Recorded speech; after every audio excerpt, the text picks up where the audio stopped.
Esteban, es lo que dijo Grindetti, que también fueron declaraciones realmente muy lamentables. Mirá. El partido ha sido cancelado por la actitud de los hinchas simpatizantes de Chile. Nosotros vamos a defender los intereses de Independiente, vamos a defender a la gente de Independiente, porque está claro en las imágenes que el vandalismo que cometieron los simpatizantes chilenos, pero no en ese momento, desde que empezó el partido. Se ve perfectamente, se arma un hueco en la tribuna porque empiezan a tirar cosas. Vamos a hablar con funcionarios de Conmebol para simplemente transmitir esto. Queremos ponernos a disposición de ellos. Vamos a defender todos los derechos de Independiente. Creo que tenemos derecho a eso, a los puntos y a que realmente Independiente no reciba ningún tipo de castigo, que el castigo sea para aquellos que realmente tuvieron actitudes de vandalismo. Bueno, la verdad que la actitud de vandalismo estuvo en ambas, ¿no? En ambas hinchadas y en ambas barra bravas y en ambas esas imágenes que uno ve ahí no justifican absolutamente a nadie. Vamos con las preguntas para sumar a la mesa y lo sumamos también a Pablo para hablar de este tema. Pablo, cuando vos ves esto que estamos viendo, ¿no? Que es básicamente una imagen completamente redundante, ¿qué sentís? Bueno, esperar que no... Que sea castigado, ¿no? Esto que dice Grindetti, que no, que es culpa de Chile, o los chilenos, que vino el ministro rápidamente, ¿no? Todos diciendo la culpa la tiene el otro. Me parece que acá la Conmebol o quien sea tiene que aplicar con rigor una pena que duela, que les duela, ¿no? Como para decir, bueno, esto no se va a repetir, ya no porque nos interesa la integridad de la gente, sino porque económicamente y en imagen es muy nos desprestigia, ¿no? Diego, ¿por qué crees que esto se repite? Cada vez es una imagen lo que pasa dentro de la cancha, de lo que ocurre afuera con estas grietas, con la pelea, con los gritos, con todo, no, ¿o no tiene nada que ver? Mirá, yo vuelvo al tema de ese partido de Gimnasia porque tuve mucha información, sabía cómo se manejó el tema, es decir, no solamente hay un negocio detrás del tema de las entradas y quién entra a la cancha, los controles, a quién se controla, a quién no se controla. Fíjate que en ese caso, el 2022, el fiscal a cargo, Juan Menucci, llegó a citar al presidente de Platense, de Gimnasia y Esgrima. ¿Por qué? Porque ahí apareció un tema con UTEDIC y el manejo de las entradas. Entonces, a mí me parece que hay todo un negocio también detrás, escondido, que capaz que a nosotros se nos escapa. Entonces, hay muchas cosas que nunca nos enteramos y nunca terminan nada. Es decir, puede haber una sanción deportiva, como dice Pablo, que yo coincido, la Conmebol va a dar una sanción, pero después en el órgano jurisdiccional casi se te escapa de la mano como el agua. Sí, se va. Paula, ¿hay negocios detrás? Digamos, ¿por qué se da esto? Que veíamos más gente de la que debía estar, un anillo de seguridad que no se produce. Es obvio que las barras bravas tienen negocios de todo tipo. Nosotros recordemos la causa de Bebote Álvarez en Independiente, donde el fiscal Escalera prácticamente fue desplazado y hubo un juez que brindó con champán con uno de los investigados para no avanzar en la causa. Se entrelaza en la política, la justicia y el crimen organizado cuando vos ves el tema de las barras bravas. Entonces, me parece que es hora de hacernos cargo. Para mí hay que generar leyes específicas independientemente del tema asociacionista, porque es un delito muy complejo. Cuando vos te metés en el tema barra, nosotros trabajamos bastante la causa independiente, a vos te viene el tema de la violencia en las barras, la connivencia policial, la connivencia judicial, la connivencia política y el narcotráfico. Hablando de lo que dice ahí, ¿no? Incidentes, comunicados fake, incertidumbre. Ustedes han visto durante todo el día en la pantalla de La Nación Más lo que ocurrió, ¿no? Primero arranca esto con incidentes de arriba, ¿no? Que es en realidad la U de Chile, que empieza con agresiones a los hinchas de Independiente. Después se convierte en una zona especie liberada cuando empiezan a sacar a los hinchas chilenos, que quedan un puñado de 10 a 12 personas cuando viene una horda de gente que los empiezan a golpear, a desnudar en algunos casos, a pedirles la ropa, a pegar palazos, a que caigan, y todo transcurría sin que nadie intervenga. Perdón, ¿puedo decir algo? Sí. que me quedé pensando? Lo de la connivencia policial te lo marca, que los que están detenidos son todos chilenos y no hay argentinos. Paso a paso de lo que ocurrió. Mirá, este es un trabajo que hizo Diego Macei, que traemos para aquí. 18:30 acceden al estadio, llegan al estadio los simpatizantes chilenos.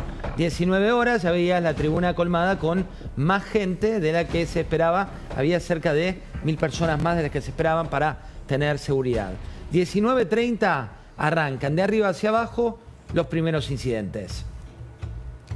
Y después, a las 20:30 empieza a crecer, Sofía, la tensión. Sí, recordemos cómo arrancan los incidentes, van a los baños y empiezan a destruir el estadio y lo tiran hacia abajo. Que la primera pregunta es por qué no había una red que cubría para que no podían tirar, para que no se le pueda tirar a los que estaban en las plateritas abajo. Esa es la primera pregunta.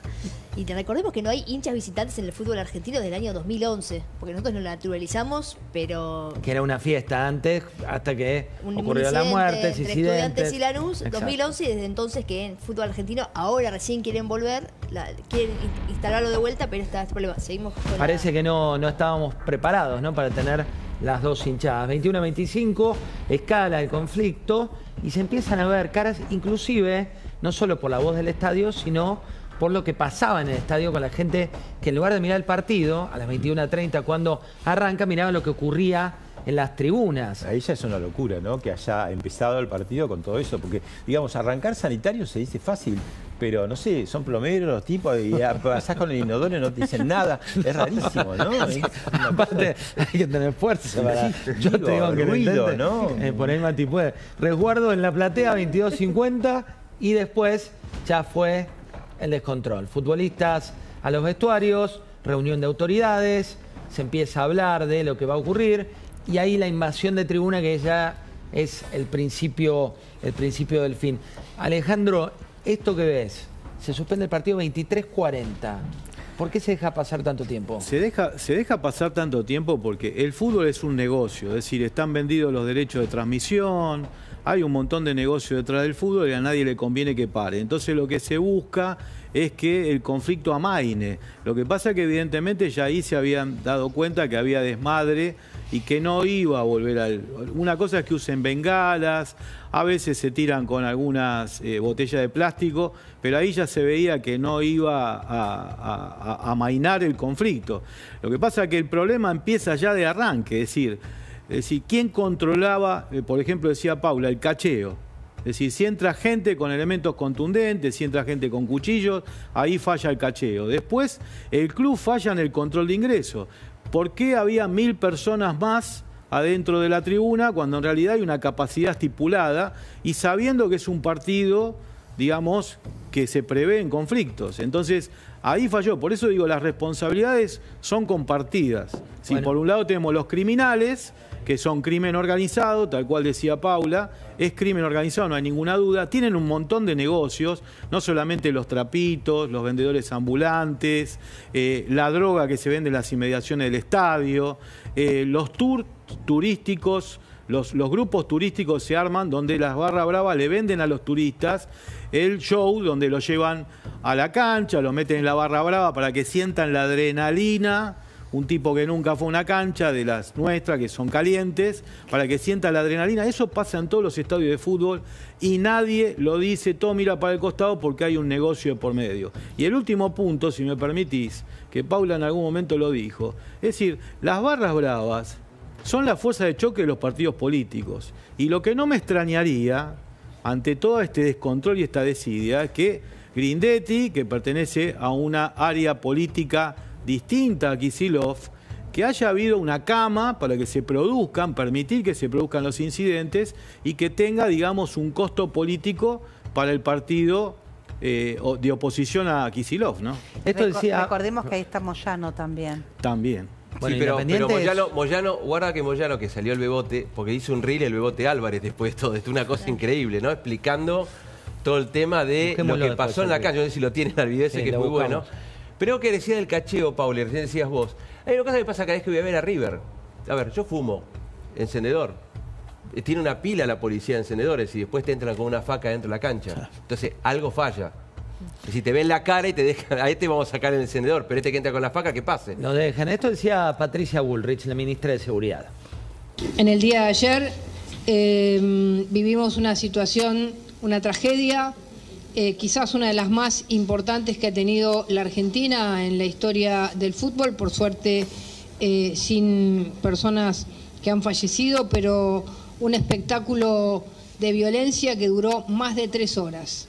Más de 3 horas donde se destruyó todo, volaron todo tipo de artefactos, se destruyó todo el estadio, las butacas, los baños, los vestuarios, y ambas parcialidades terminaron en una lucha cuerpo a cuerpo total y absolutamente brutal, y como definió el ministro, en un acto de barbarie.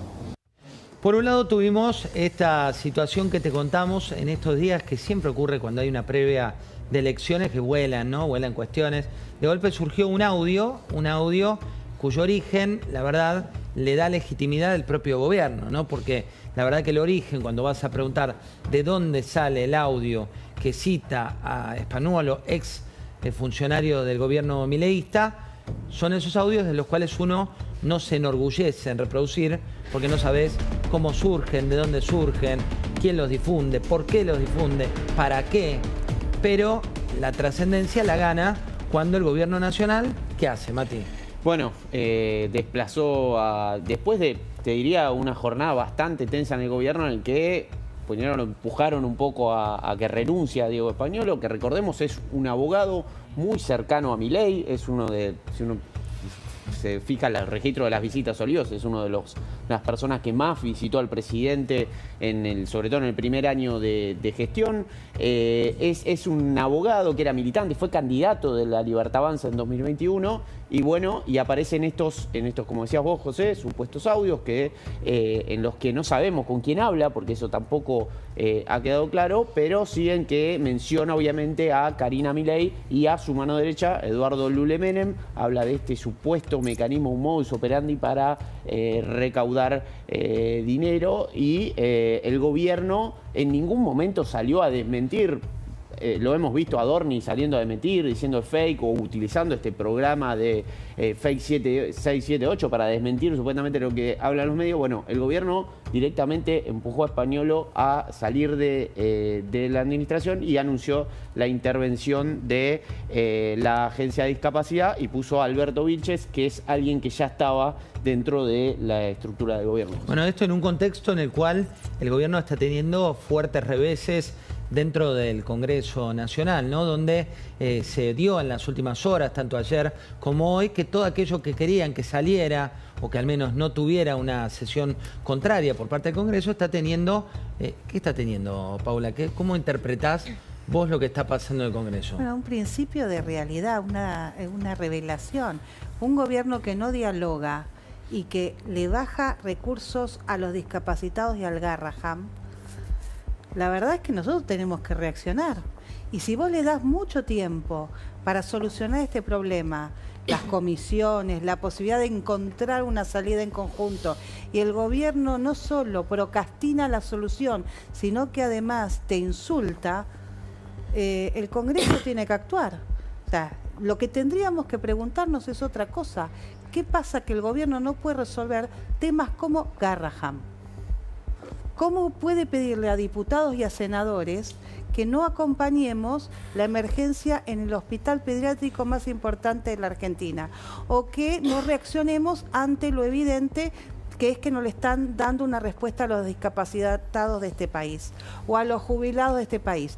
Y hay un argumento que ellos dicen que es un argumento falso. Es, díganme de dónde sacan los recursos. Bueno, miren, señor presidente, usted está trabajando en un estado de excepción, porque no tenemos presupuesto, estamos trabajando con el presupuesto del 2023 y no hay legislador de la Argentina que puede calcular los gastos, porque no podemos calcular los recursos.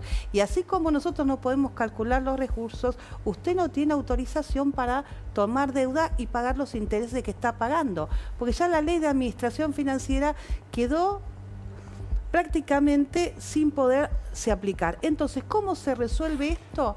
Trabajando en conjunto.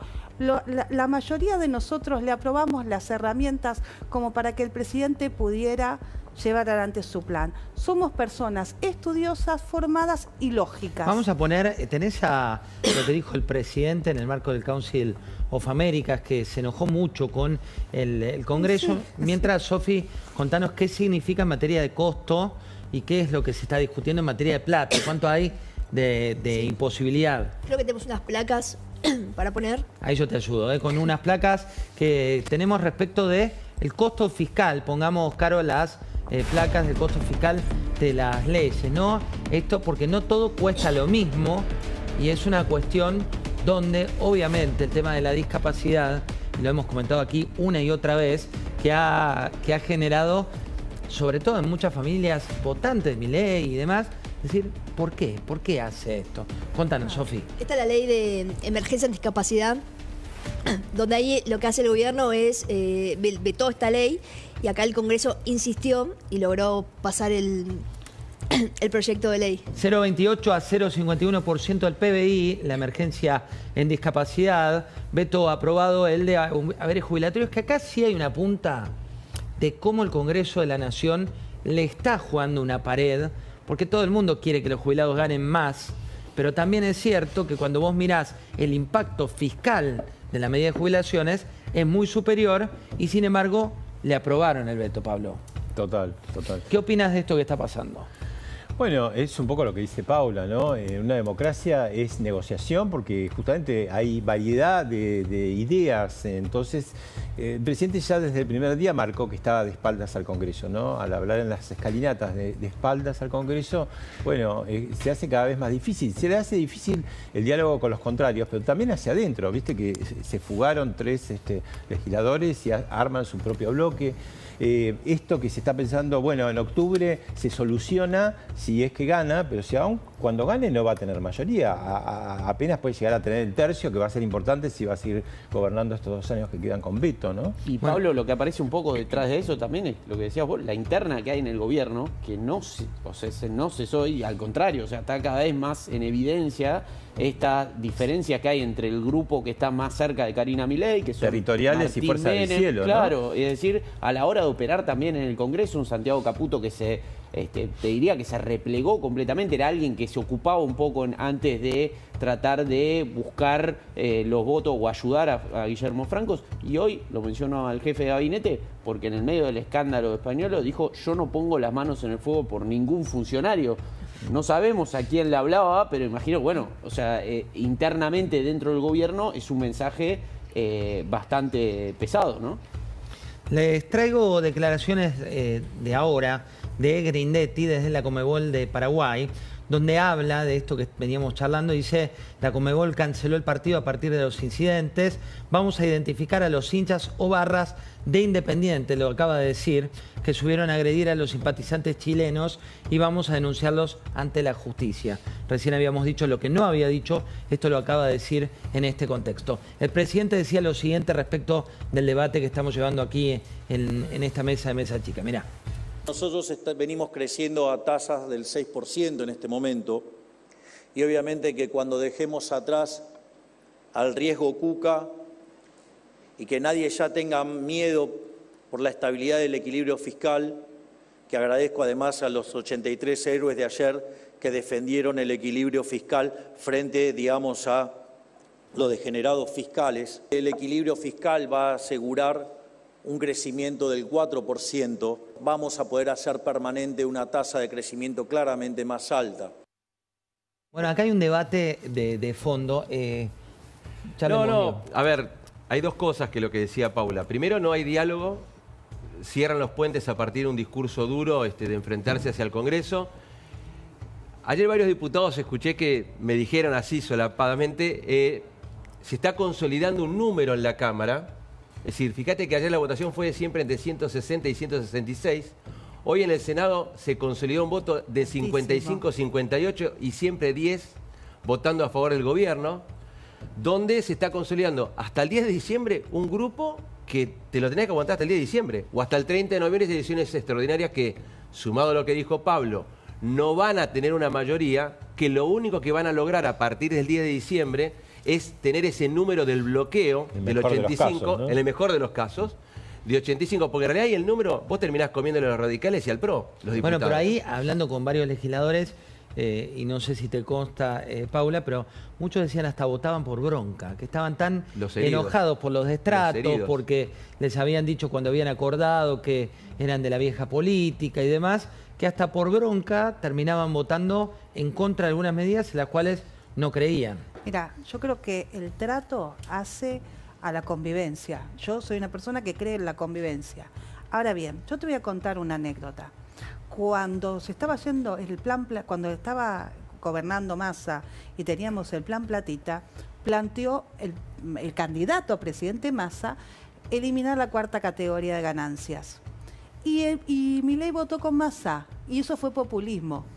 Y a los pocos meses nosotros no votamos porque creíamos que las cuentas estaban mal y que no estaban bien los cálculos. Y nosotros fuimos responsables porque estaba bueno sacarle a los trabajadores la cuarta categoría para ganar las elecciones, pero nosotros sentíamos que teníamos que ser responsables y que Massa era irresponsable. Y ahí Milei hizo populismo. 6 meses después, él pedía reponer ese impuesto.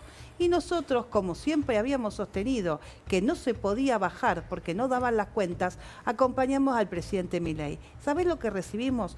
Parásitos, basura, cucas. Bueno, ahora, yo te voy a decir una cosa, ¿qué es lo que siento yo?